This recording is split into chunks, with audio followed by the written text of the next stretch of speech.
नमस्कार। आज हम सीखते हैं कि कैसे जीएसटी पे रजिस्ट्रेशन करेंगे अगर आपका पहले से सर्विस टैक्स में रजिस्ट्रेशन हो।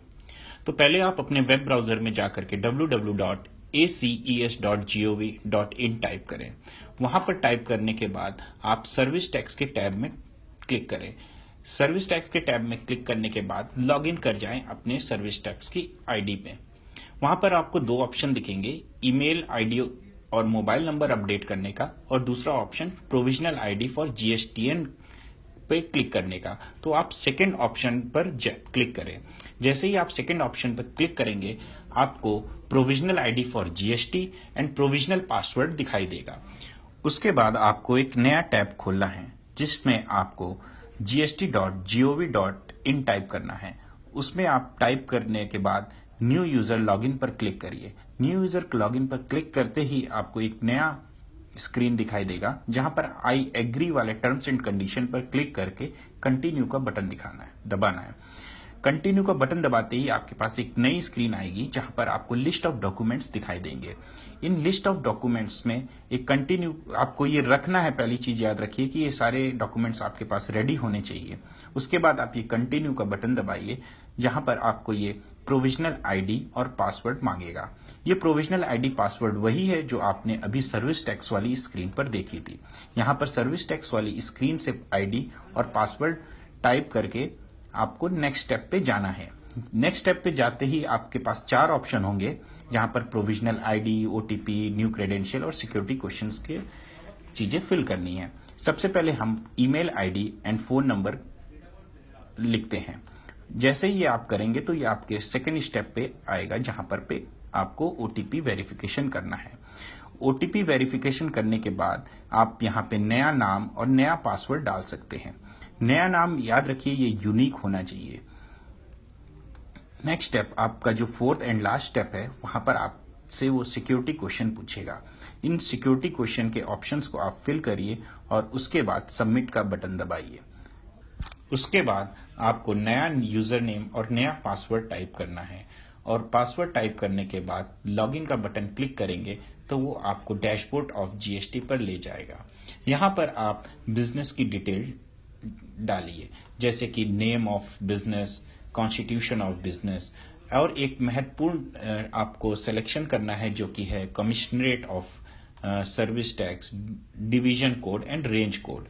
उसके बाद आपको रजिस्ट्रेशन टाइप सेलेक्ट करना है और रजिस्ट्रेशन नंबर और डेट ऑफ रजिस्ट्रेशन डालनी है। साथ के साथ आपको proof of constitution of business attach करना है।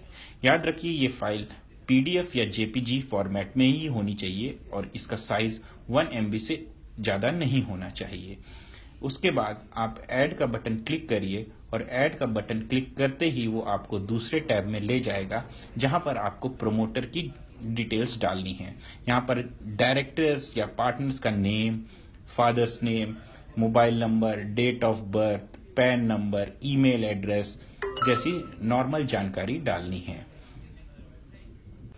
उसके बाद रेसिडेंशियल एड्रेस आपको टाइप करना है। रेसिडेंशियल एड्रेस में नॉर्मल जानकारी जैसे state, district, pin code type करिए। उसके बाद फोटोग्राफ आपको सेलेक्ट करनी है जो कि जेपीजी फॉर्मेट में होनी चाहिए। याद रखिए इस फॉर्मेट में जेपीजी जो फोटो हो वो 100 KB से ज्यादा की ना हो। नेक्स्ट स्टेप में आप जब सेव एंड कंटिन्यू का बटन दबाएंगे तो ये सिग्नेटरीज डिटेल मांगेगा जहां पर पे आपको फिर से name, father's name, email address, date of birth, mobile number etcetera आपको बेसिक जानकारी डालनी होगी। Father's name of authorise signatory select करने के बाद residential address of authorise signatory आप फिल कर दीजिए। यहाँ पर आपको फिर से एड्रेस में बेसिक जानकारी डालनी है जैसे state, district, pin code etcetera. उसके बाद ऑथराइज सिग्नेटरी की आपको लेटर सेलेक्ट करना है। ये फॉर्मेट आपका जेपीजी या पीडीएफ फॉर्मेट में हो सकता है। उसके बाद photograph of authorise signatory select करनी है। उसके बाद सेव एंड कंटिन्यू का बटन दबाएंगे तो वो आपको प्रिंसिपल प्लेस ऑफ बिजनेस की जानकारी पूछेगा। यहाँ पर आप फिर से बिल्डिंग नेम, फ्लैट एक्सेट्रा आपको टाइप करना है।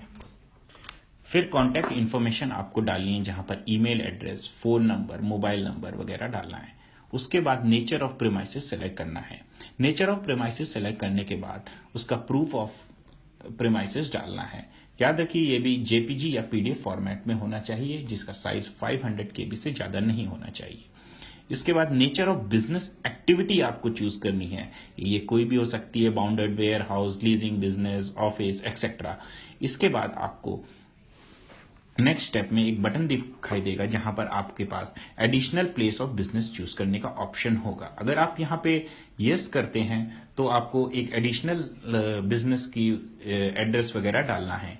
अगर नहीं चूज करते हैं तो सेव एंड कंटिन्यू का बटन दबाइए और आपको ये नेक्स्ट स्टेप में गुड्स एंड सर्विसेज वाले टैब में ले जाएगा, जहां पर आपको HSN कोड चूज करना है। ये HSN कोड आप चूज करेंगे तो आपको ये सर्विसेज बताएगा। इस सर्विसेज को चूज करने के बाद एक नेक्स्ट टैब में आपको ये बैंक अकाउंट इंफॉर्मेशन मांगेगा। यहाँ पर आप bank account number, type of bank, IFSC code वगैरह सेलेक्ट करना है। IFSC कोड सेलेक्ट करने के बाद आपको यहाँ पर बैंक स्टेटमेंट की फर्स्ट पेज की कॉपी अपलोड करनी है, जहां पर एड्रेस होना चाहिए। उसके बाद आपको सेव एंड कंटिन्यू का बटन दबाना है उस एंड वेरिफिकेशन के ऑप्शन को टिक करना है। वेरिफिकेशन के ऑप्शन को टिक करने के बाद आपको दो ऑप्शन दिखेगा, submit with DFC and normal submit.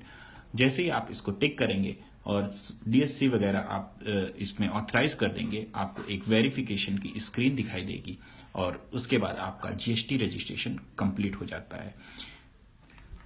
Hopefully आपको ये वीडियो पसंद आया। Thanks for watching. For more information, click cleartext.com.